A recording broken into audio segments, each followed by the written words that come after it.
Hey everyone, and welcome back to another video. And in this video, I'm going to show you how to add an address to a form on Typeform. Now this video is going to be particularly useful for individuals.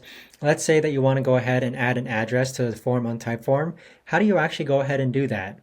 Now, if you haven't signed up for Typeform just yet, you can use my link down below in order to sign up. You are able to collect 10 free responses a month with their most basic plan. Now, to start off with, first we're going to go into Typeform, and then we're going to find the form that we want to go ahead and add an address to. Next, what we're going to do is that on the left-hand side, we have our slides here.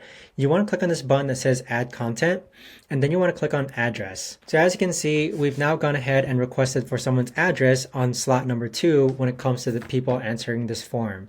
But that right there, guys, is the best and easiest way that I know of to actually go ahead and add an address to a form on Typeform. If you guys know of a better or easier way to actually do this, let me know in the comments down below. I would love to know. Thanks so much for watching, everyone, and I'll see you guys all in the next video.